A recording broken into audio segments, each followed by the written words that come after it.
Kita masuk ke bab mujahadatun nafs. Apa arti mujahadah?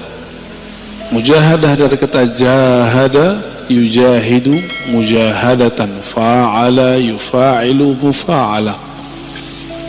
Artinya apa? Bazlul juhud fi mukhalafatin nafs, mengerahkan tenaga semaksimal mungkin untuk melawan kehendak-kehendak buruk dari dalam jiwa. Jam segini enaknya tidur atau ngaji menurut badan nih, tapi batin bapak maunya ngaji. Maka yang duduk sekarang itu bukanlah nafs yang ammarah, tapi nafs yang sudah mulai masuk ke gerbang mutmainnah. Baru gerbang pak, jangan senang dulu. Ya, an-nafs ini jiwa kita, sebagaimana sudah masyhur disebutkan dalam Al-Quran. Ada yang disebut innan nafsa, sesungguhnya jiwa. Ada yang apa? Ammarah, bukan amarah. Ammarah, ammarah bahasa Arab artinya yukthirul amra, banyak nyuruh-nyuruh kepada apa? Bisu, dengan yang buruk-buruk. Jam 3 enaknya tahajud atau molor. Molor ya. Itu normal. Normal itu. Tapi mujahadatun nafs itu melawan sisi normal manusiawi, menjadi di atas itu. Yang gak pernah tidur, yang gak pernah capek itu siapa? Malaikat. Malaikat itu gak pernah tidur. Maka di saat seseorang melawan rasa ngantuknya, dia sedang menghidupkan sisi malaikat dalam dirinya. Karena dalam diri kita ada karakter nuriyah, karakter malaikat. Kalau mau makan, antum mau makan nih, normalnya orang kalau pagi-pagi jam 7, jam 8 lapar nggak? Terus antum shaim, puasa, malaikat makan nggak? Itu namanya mukhalafatun nafs, mencoba melawan kebiasaan diri. Biasanya makan, dia nggak makan. Jiwa itu level pertama namanya ammarah bisu. An-nafs al-ammarah bisu, jiwa yang selalu mengajak kepada yang negatif. Enggak saya, enggak antum, sama. Mau ustadz, mau kiai, hatta wali, apalagi cuma wali murid ya. Hatta wali Allah itu ada an-nafsnya al-ammarah bisu dalam dirinya. Bedanya dia bisa meredamnya. Jadi jangan dikira para wali itu selamat juga dari an-nafs al-ammarah. Dia ada dalam dirinya, namun Allah mengizinkan untuk meredamnya. Ciri-ciri an-nafs al-ammarah, ide-idenya untuk berbuat yang rendahan itu lebih banyak daripada yang tinggi, yang bernilai. Keinginannya untuk berbuat yang buruk lebih banyak daripada keinginannya melakukan kebaikan. Itu ammarah bisu. Bahkan ammarah bisu ini lawan dari nafsul mutmainnah. Dia menjadi agen-agen maksiat. Kalau ada dia, maksiat tambah seru. Itu ammarah bisu. Sebenarnya itu diri kita sendiri ya. Jadi jangan dilihatkan ke orang, itu kita sendiri. Kalau dia agak baik dikit, dan menjadi an-nafs al-lawamah, jiwa yang lawamah. Apa arti lawamah? Lama yalumu lauman, mencela. lawamah yang banyak mencela dirinya, menyalahkan dirinya. Coba antum habis maksiat nyesel nggak? Habis nyesel nyalahin diri nggak? Atau nyalahin orang? Sama, nyalahin diri, nyalahin orang, berarti an-nafs al-lawamah. Ada penyesalan, lalu mengalamatkan penyesalan itu ke orang lain, ini gara-gara dia nih, gitu ya, atau ke diri sendiri. Kalau sudah bisa menyalahkan diri sendiri, berarti sudah lolos dari nafsul ammarah masuk ke nafsul lawamah. Dari nafsul lawamah sudah di ujungnya, karena sudah bisa memandang bahwa diri kita lah yang bermasalah. Ciri-ciri nafsul lawamahnya belum bisa disembuhkan kalau maksiat, kalau salah selalu menyalahkan orang. Ini kena handphone nih, ini karena musik nih, musik yang disalahin. Kan baru muncul kemarin ada artis mau hijrah, mau tobat, yang disalahin gitarnya, yang disalahin dia, yang maksiat yang disalahin musiknya. Musik itu awal pembuka maksiat. Masya Allah, saya nggak bela-bela musik juga, karena saya nggak bisa main musik. Tapi kalau dia menyalahkan musik, berarti dia belum menyalahkan dirinya sendiri. Yang disalahkan diri kita sendiri. Anda mau tanya sama antum, lebih berbahaya musik atau smartphone? Penyebab maksiat. Lebih banyak maksiat yang ada di smartphone yang antum pegang itu atau musik? Cuma karena musik banyak lawan jenis yang suka sama dia, lalu dia tergoda, yang dia salahkan musiknya. Ada kok orang main musik gak tergoda, malah gak laku-laku juga ada. Jadi gagal karena belajar tazkiyatun nafsu tidak benar. Belajar tazkiyatun nafsnya ala hawa nafsu yang baru. Jadi belajar tasawufnya tidak dengan cara ulama ahli tasawuf, tapi dengan cara ulama yang mengharamkan tasawuf. Akhirnya begitu jadinya. Ya, terjadilah yang antum tonton beberapa bulan ini. Rame nggak? Rame, ya. Berarti ada yang masalah dalam dirinya, ada masalah dalam gurunya, karena tidak bisa mengarahkan. Jika engkau ingin menyalahkan orang, salahkan diri sendiri. Kita kalau maksiat nggak usah salahkan orang, kita yang masalah. Baik. Nafs berikut apa? Udah lawamah, naik ke mulhamah. Fa'alhamaha fujuraha wa taqwaha. Setelah Allah menyempurnakan jiwa, maka Allah mengilhamkan kepada jiwa bahwa di dalam dirimu, hai jiwa, ada fujur dan takwa. Ini banyak yang salah terjemah ayat, dikira Allah lah yang membisikkan kepada jiwa keburukan dan kebaikan. Bukan. Coba perhatikan ayatnya. Fa'alhamaha fujuraha. Lalu Allah mengilhamkan, memberitahukan kepada jiwa sifat buruknya ini loh, dan takwaha, sifat baik kamu ini. Bukan terjemahannya Allah lalu membisikkan supaya dia berbuat baik atau berbuat buruk, nggak begitu, ya. Ini ada fi di dalamnya. Fa'alhamaha fujuraha wa taqwaha.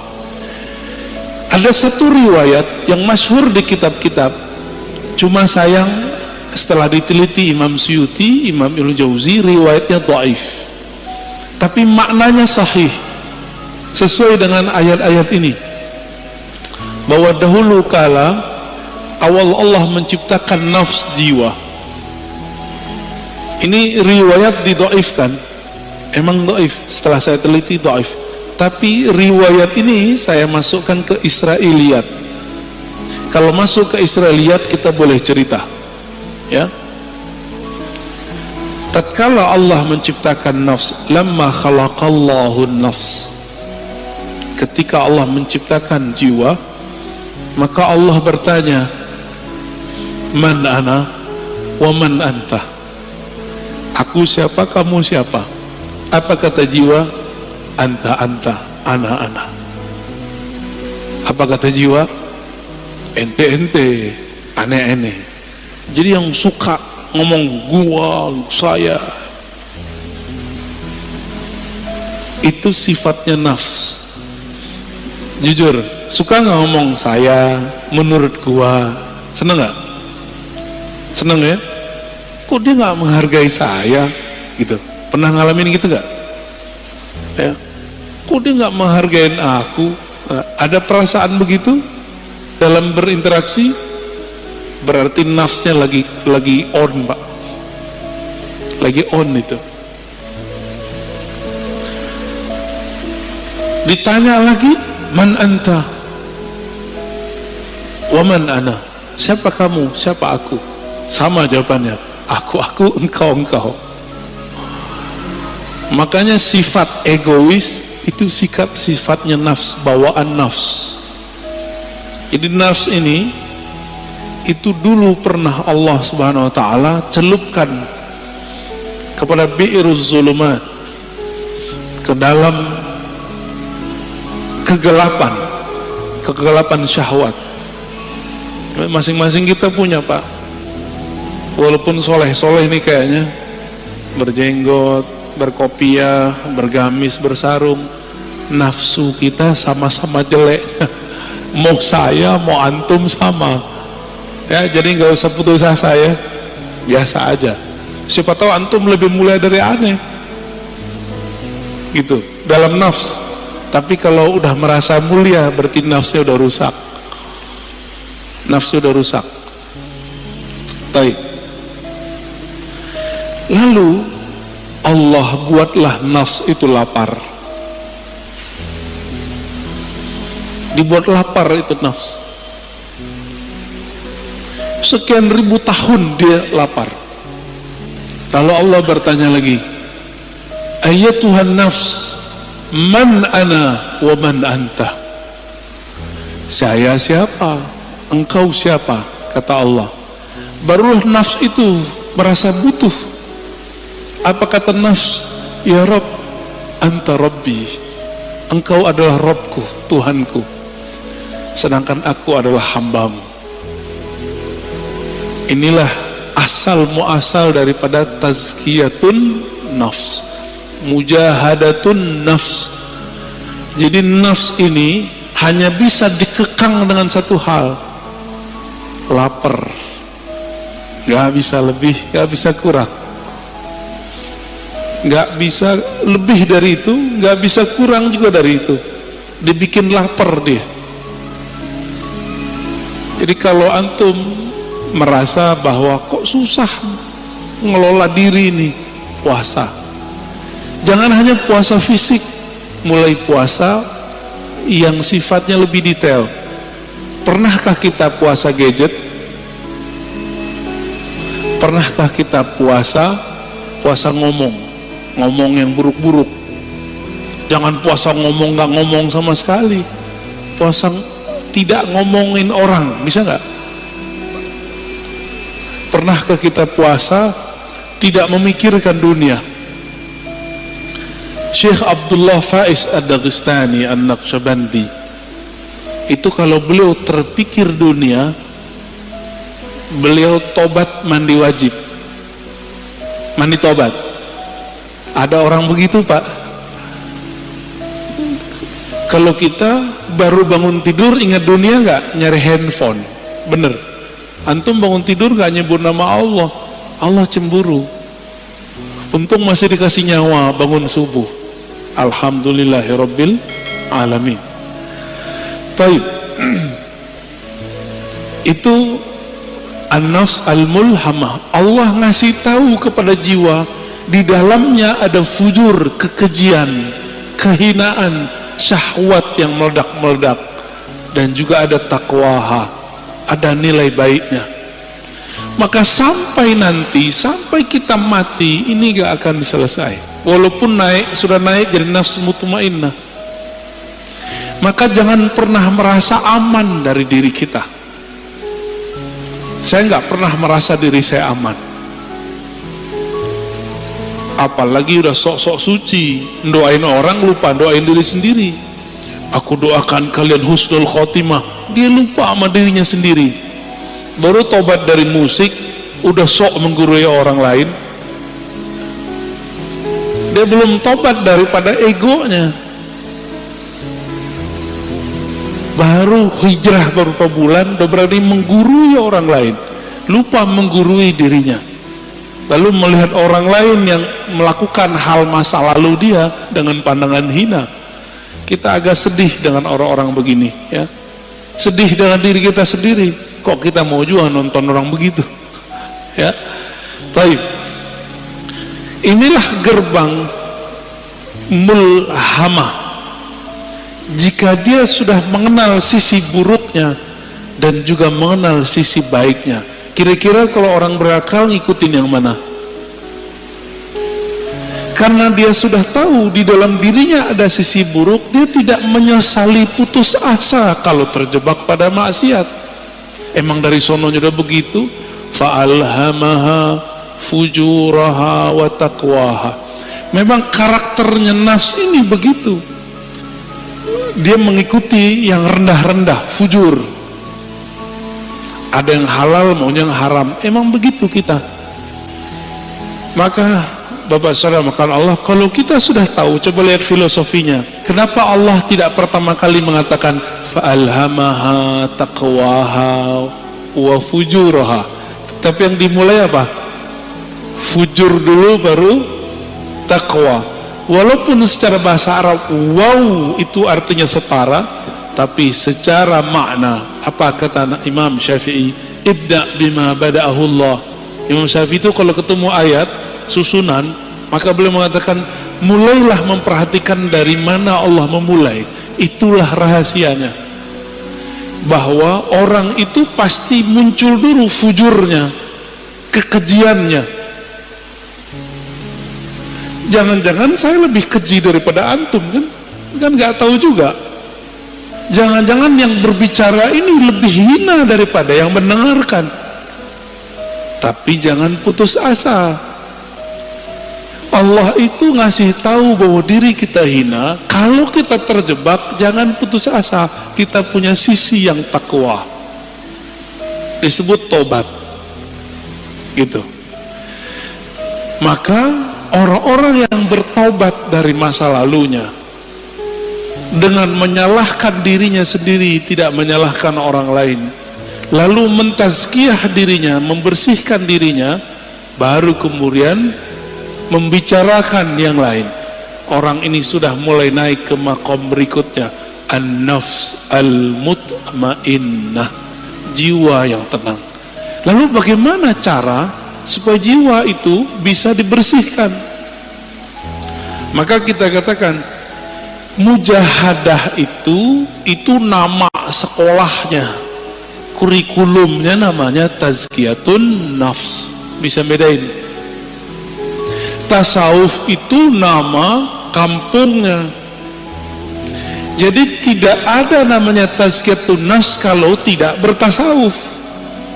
Nggak akan ada, Pak. Oh, ini sudah ada sebelum tasawuf. Iya, tapi itu spiritnya tasawuf.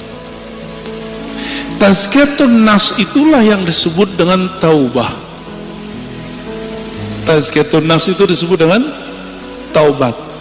Dimulai dengan tazkiyah nafs itu dengan cara puasa, tobat, ya, tobat dari dosa.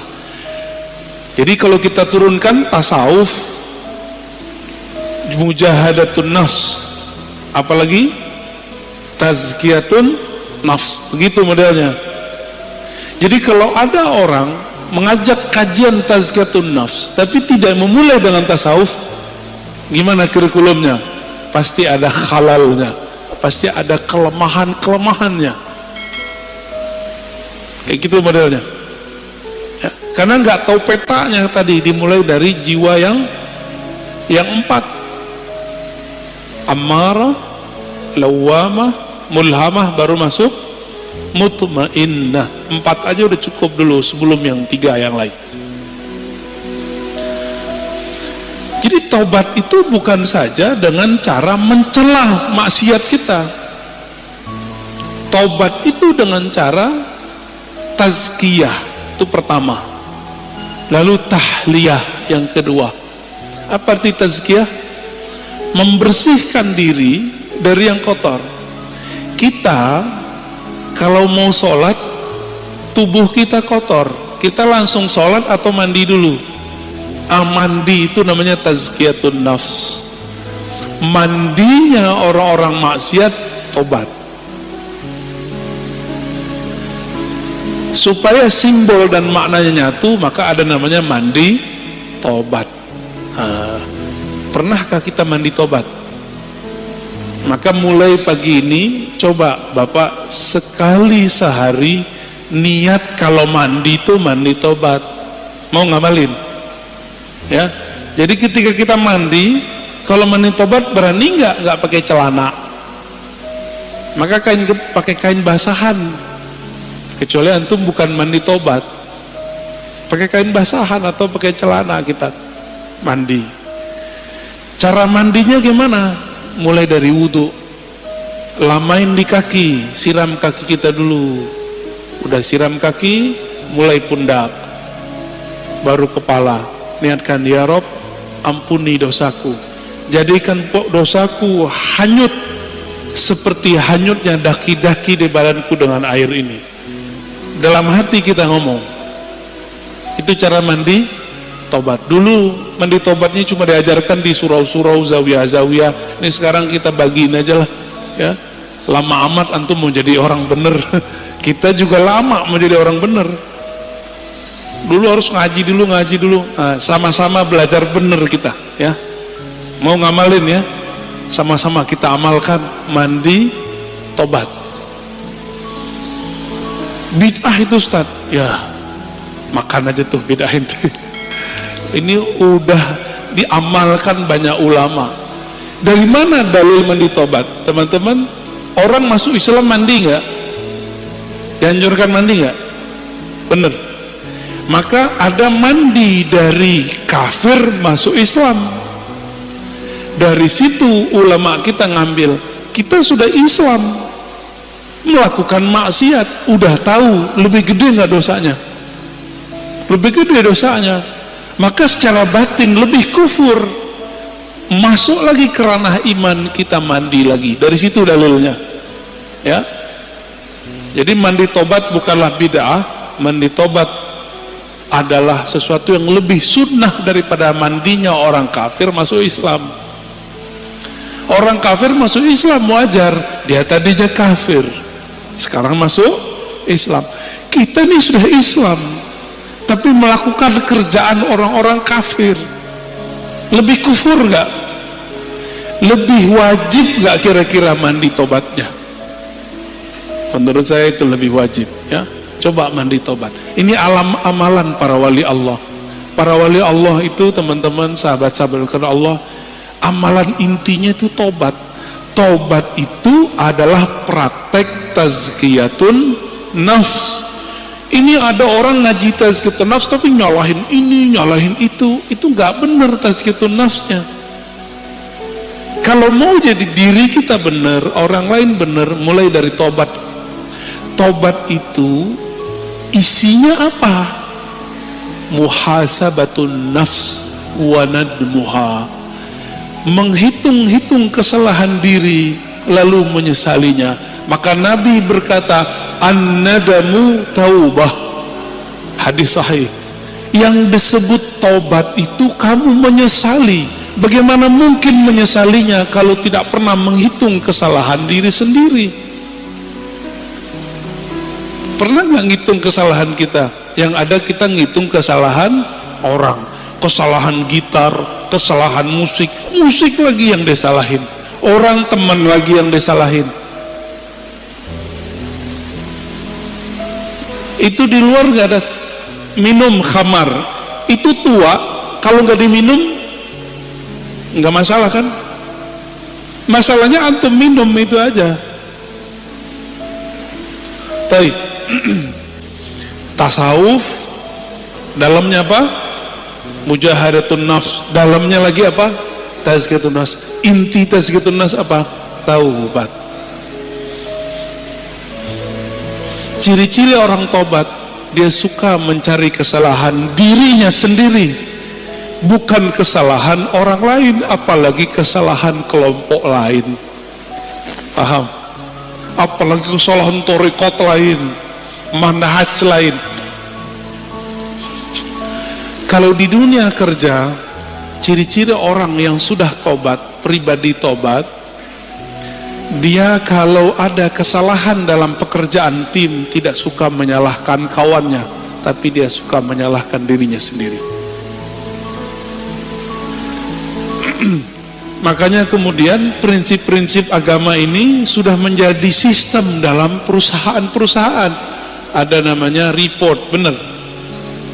Report, laporan harian, laporan mingguan, laporan bulanan, laporan tahunan, benar.